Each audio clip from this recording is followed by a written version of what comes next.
بسم اللہ الرحمن الرحیم۔ ہم متحد کیوں نہیں ہو پا رہے؟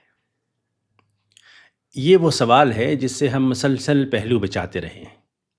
ہم سب اتحاد چاہتے ہیں، ہر جلسے میں یہی بات ہوتی ہے، ہر تقریر اسی وعدے پر ختم ہوتی ہے، ہر دعا میں یہی التجا شامل ہوتی ہے، یا اللہ ہمیں متحد کر دے۔ مگر کبھی ہم نے سنجیدگی سے خود سے پوچھا ہے، کیا واقعی ہم اتحاد کی طرف چل رہے ہیں؟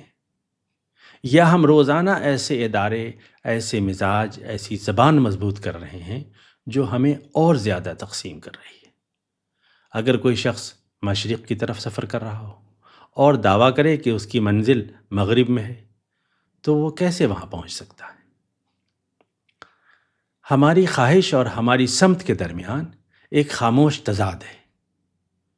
ہم متحد اس لیے نہیں ہو پا رہے ہیں کہ ہم نے اختلاف کو صرف برداشت نہیں کیا، اسی ایک ادارہ بنا دیا ہے، انسٹیٹیوشنلائز کر دیا ہے، ایک منظم نظام، جیسے دارالافتاء، مجالس فقہیہ، امارت شرعیہ، ہر مسلک کے اپنے اپنے مراکز۔ اور اب یہ سب مدرسے کی چار دیواری تک محدود نہیں ہیں، یہ ویب سائٹس پر ہیں، فتویٰ پورٹلز پر ہیں، آن لائن سوال و جواب کے پلیٹ فارمز پر ہیں، ڈیجیٹل دنیا میں ہر وقت متحرک ہیں۔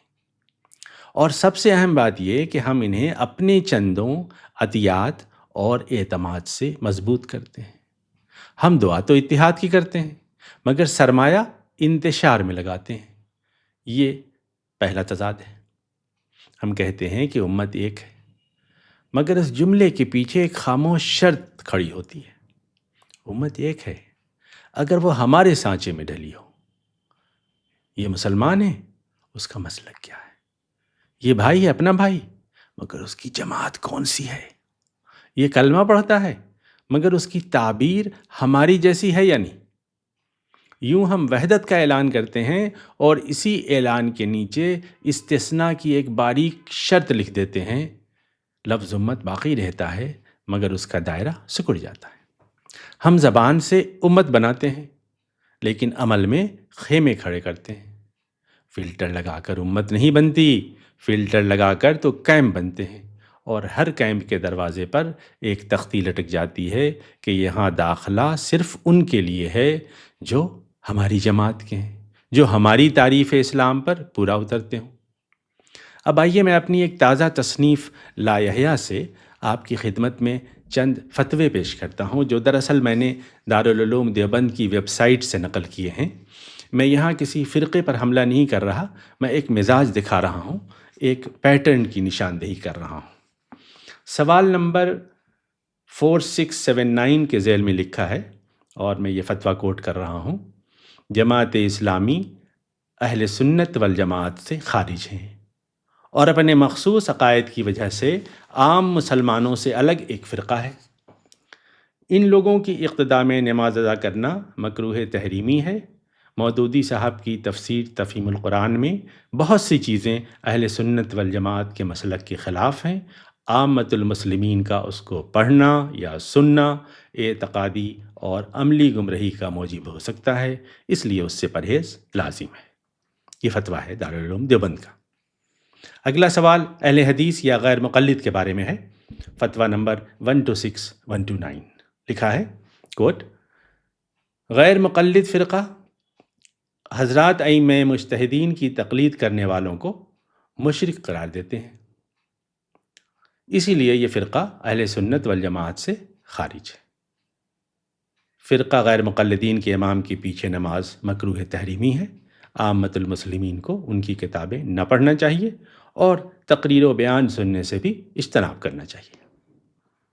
ایک صاحب جن کا کہنا تھا کہ میرا عقیدہ دیوبندی ہے، ایک اہل حدیث لڑکی سے نکاح کے خواہاں تھے، مگر فتویٰ نمبر 513513 کے مطابق دیوبندی اسلام اس کی اجازت دینے سے گریزاں تھا۔ ایک دوسرے صاحب جن کا تعلق سنی سید فیملی سے تھا، انہوں نے شیعہ لڑکی سے شادی کر رکھی تھی، جن سے ان کا 3 سال کا بیٹا بھی تھا۔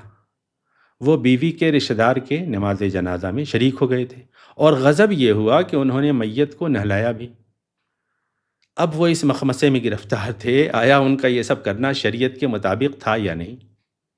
انہوں نے پوچھا تھا کہ شیعہ لڑکی سے ان کا نکاح جائز ہے یا نہیں، وہ اس شادی کو ختم کر دیں یا اس رشتہ کو نبھائیں، اور یہ کہ شیعہ جنازہ میں شرکت کے بعد اب ان کے نکاح کا کیا حکم ہے۔ فتویٰ نمبر 143613 میں بتایا گیا تھا کہ شیعہ لڑکی کے عقائد اگر کفریہ ہیں تو ان سے نکاح کسی حال میں جائز نہیں، ترک تعلق واجب ہے، نکاح ختم کر دیں۔ رہا نہلانے اور نماز جنازہ پڑھنے کا معاملہ تو یہ درست نہیں تھا، اس کے لیے سائل کو توبہ و استغفار کا مشورہ دیا گیا تھا۔ ایک صاحب نے شیعہ بچوں کو ٹیوشن پڑھانے کی بابت استفسار کیا تھا۔ فتویٰ تھا کہ ان کو ٹیوشن پڑھانے سے احتیاط کرنی چاہیے۔ ان کے ہاں سنیوں کو ناپاک چیز کھلانا اور جھوٹ بولنا کار ثواب ہے، اس لیے ان کے گھر کی پکی ہوئی چیز کھانے سے احتیاط بہتر ہے۔ ان فتووں کے مطابق کلمہ گو مسلمانوں کے تمام ہی فرقے بجز مسلک دیوبند یا تو ضال مضل تھے یا کافر و مرتد اور دائرہ اسلام سے خارج۔ یہی معاملہ آغا خانیوں کے ساتھ بھی پیش آیا تھا۔ عمان کے عباضی مسلمان بھی گمراہ قرار پائے تھے، اور وہاں کام کرنے والے پاکستانی حنفی مسلمان کو عباضی امام کے پیچھے نماز پڑھنے سے روک دیا گیا تھا۔ فتویٰ نمبر 836688۔ غیر مقلدین کے فتنے سے بچنے کی یہ ترکیب بتائی گئی تھی کہ عوام علماء حق سے رابطہ مضبوط رکھیں، یعنی دیوبندی مولویوں سے، نیز اہل سنت کی معتبر کتب کا مطالعہ فرمائیں جن کے نام کچھ اس طرح درج تھے: مطالعہ غیر مقلدیت، ادلہ کاملہ، غیر مقلدین کے 56 اعتراضات اور ان کے جوابات۔ فتویٰ نمبر 198137 میں بریلویوں سے دور رہنے کی تلقین کی گئی تھی، ورنہ خواہی نہ خواہی بدعت کے مرتکب ہو جانے کا اندیشہ بتایا گیا تھا۔ ایک دوسرے فتویٰ 1014 میں فرقہ بریلوی، مودودی، غیر مقلدین وغیرہ کو اہل سنت والجماعت سے خارج بتایا گیا تھا۔ گمراہ فرقے کی تعریف یہ بتائی گئی تھی کہ جو راہ حق اور صراط مستقیم سے ہٹا ہوا ہو، یعنی غیر دیوبندی ہو، یہ میری تعبیر ہے، اور جو دلائل اربع، قرآن، حدیث، اجماع اور قیاس میں سے کسی کی حجیت کا منکر ہو۔ ایک صاحب نے تعزیتی جلسوں میں غیر مسلک کے علماء کو بلانے کی بابت پوچھا تھا۔ ان کا کہنا تھا کہ اہل حدیث یا بریلوی علماء جو ہمارے اکابرین کے تعزیتی جلسوں میں آتے ہیں ان کے لیے ستائشی جملے کہتے ہیں، اگر ہمیں بھی ان کے جلسوں میں جانا پڑا تو ہم جو کہ اہل سنت ٹھہرے ان کے اکابرین کے لیے توصیفی جملے کیسے کہہ سکتے ہیں؟ سو ہمیں غیر مسلک کے علماء کو بلانا چاہیے یا نہیں؟ فتویٰ کہتا تھا احتیاط اسی میں ہے کہ ایسے جلسوں میں غیر مسلک کے علماء کو بلانا یا ہمیں ان کے جلسوں میں جانا، اس سے بچنا چاہیے۔ آپ نے دیوبند کے فتاوے سنے، اب آپ خدا کا فتویٰ بھی سنیں اور خود فیصلہ کریں کہ دونوں فتووں میں کون درست ہے۔ یہ دو فتووں کا مقابلہ ہے، ایک طرف خدا کا فتویٰ، دوسری طرف دارالافتاء دارالعلوم دیوبند کا فتویٰ۔ قرآن کہتا ہے انما المؤمنون اخوہ، مومن آپس میں بھائی ہیں، اور جب قرآن مومن کہتا ہے تو اس میں وہ تمام لوگ ہوتے ہیں جو خدا اور رسول پر ایمان لاتے ہیں۔ جی ہاں، تمام اہل ایمان، خواہ وہ شیعہ ہوں یا سنی، بریلوی ہوں، دیوبندی، یہاں کوئی استثناء نہیں، دنیا کے سارے مسلمان اخوت کی اس رسی میں بندھے ہیں۔ پھر قرآن کہتا ہے وَاعْتَصِمُوا بِحَبْلِ اللَّهِ جَمِيعًا وَلَا تَفَرَّقُوا، سب مل کر اللہ کی رسی کو پکڑ لو مضبوطی سے اور تفرقے میں نہ بڑھو، اور یہ حکم تمام مسلمانوں کے لیے ہے، جمیعاً۔ پھر قرآن کہتا ہے وَلَا تَقُولُوا لِمَنْ أَلْقَىٰ إِلَيْكُمُ السَّلَامَ لَسْتَ مُؤْمِنًا، جو تمہیں سلام کرے اس سے یہ مت کہو کہ تم مسلمان نہیں ہو۔ یہ خدا کا فتویٰ ہے، یہ ایمان کی توسیع ہے، یہ اخوت کی حفاظت ہے اور حرمت مومن کا اعلان بھی۔ اور دوسری طرف انسانی فتووں کی زبان آپ نے ملاحظہ کی، فلاں گروہ اہل سنت سے خارج ہے، فلاں کا ایمان مشکوک ہے، فلاں کے پیچھے نماز نہیں ہوتی، فلاں کے ہاں نکاح مشتبہ ہے، فلاں سے اجتناب لازم ہے، فلاں کی کتابیں نہ پڑھو، فلاں مسلمان نہیں. یہ صرف اختلاف نہیں، یہ اخراج ہے. اب سوال یہ ہے کہ ہم کس کا فتویٰ مان رہے ہیں؟ زبان سے تو ہم یہ کہتے ہیں کہ قرآن ہمارا دستور ہے، لیکن عملاً ہم دیکھتے ہیں کہ ہمارے فرقے کے مدرسے نے کیا فتویٰ دیا ہے. اللہ کا فتویٰ پس منظر میں چلا گیا ہے، اور مولوی کا فتویٰ منظر پر ہے. اختلاف اگر دلیل کی زبان میں ہو تو علم بڑھاتا ہے، لیکن اگر فیصلے کی زبان میں ہو تو فاصلے بڑھاتا ہے. اور جب اختلاف انسان تک پہنچ جائے، اس کے ایمان پر سوال بن جائے، اس کے نکاح پر فیصلہ بن جائے، اس کی نماز پر مہر بن جائے، اس کے جنازے پر شرط بن جائے، تو وہ علمی اختلاف نہیں رہتا، وہ سماجی بارود بن جاتا ہے. وہ معاشرے کے اندر خاموش دراریں ڈالتا ہے. اور اس کے بعد بھی ہم پوچھتے ہیں کہ ہم متحد کیوں نہیں ہو پا رہے. دیکھیے، اختلاف خود بخود نہیں بنتا، وہ ہوا میں نہیں اگتا، اسے تیار کیا جاتا ہے، اس کی کھیتی ہوتی ہے. یہ ایک پروسیس ہے. آئیے اس پروسیس سے پردہ اٹھاتے ہیں. ہمارے ہاں طالب علم کو سب سے پہلے یہ بتایا جاتا ہے کہ ہم اہل حق ہیں، ہماری تعبیر درست ہے، باقی سب میں خطرہ ہے. یوں وہ مسلمان کم اور مسلکی زیادہ بن کر نکلتا ہے. پھر جب وہ کسی مسلمان کو دیکھتا ہے تو اس کی پہلی نظر ایمان پر نہیں، لیبل پر ہوتی ہے.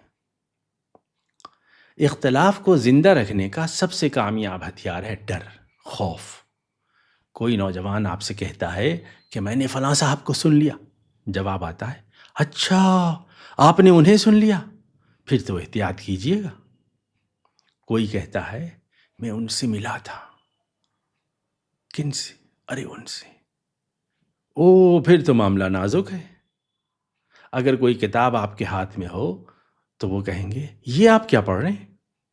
آپ کو معلوم ہے یہ کس کی کتاب ہے؟ یہ جملے صرف تنبیہ نہیں ہوتے، یہ ذہن کے گرد باڑ لگا دیتے ہیں. اور جب انسان ڈر جائے تو سوال نہیں کرتا، اور جب سوال مر جائے تو وسعت قلبی مر جاتی ہے. یہاں بات سننے پڑھنے تک نہیں رہتی، یہاں آپس میں ملنا بھی مشکوک ہو جاتا ہے. آپ کسی کے پاس بیٹھ گئے، وہاں کیوں گئے تھے؟ آپ جنازے میں شریک ہوئے، آپ کو معلوم ہے نا وہ کس کے حلقے کے تھے. اختلاف اب رائے نہیں رہتا، سماجی نگرانی بن جاتا ہے. اور نفرت محبت کے مقابلے میں تو جلدی بکتی ہے.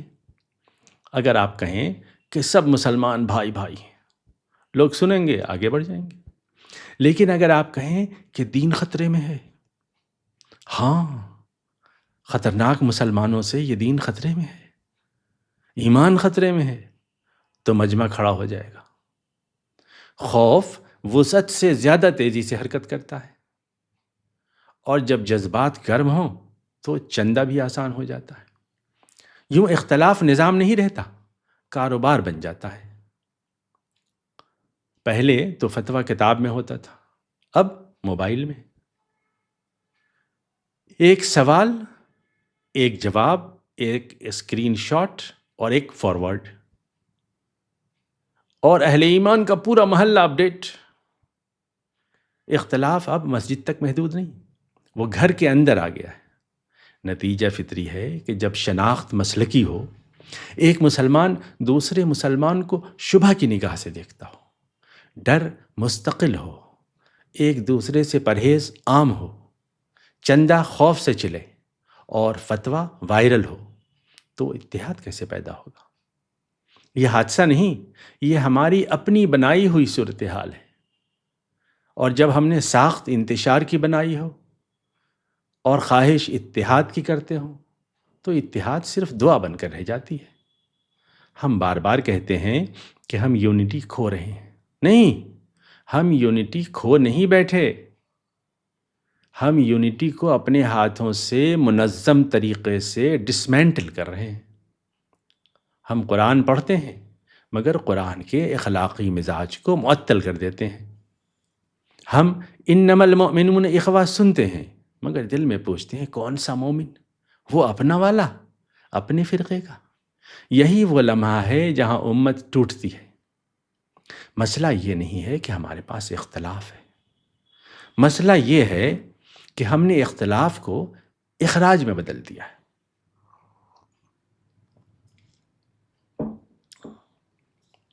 مسئلہ یہ نہیں ہے کہ ہمارے پاس فتوے ہیں، گمراہ کن فتوے۔ مسئلہ یہ ہے کہ ہم نے خدا کے فتوے کو انسانی فتووں کے نیچے رکھ دیا ہے، اور جب ترتیب الٹ جائے تو نتیجہ بھی الٹ ہو جاتا ہے۔ ہم دعا کرتے رہیں گے یا اللہ ہمیں متحد کر دے، مگر جب تک ہم خود اخراج کی زبان ترک نہیں کرتے وہ دعا زمین سے اوپر نہیں اٹھے گی۔ جس دن ہم نے اللہ کے فتویٰ کو ہر مسلکی فتویٰ پر مقدم کر دیا، اسی دن امت کا آغاز دوبارہ ہوگا، اس سے پہلے نہیں، ہرگز نہیں۔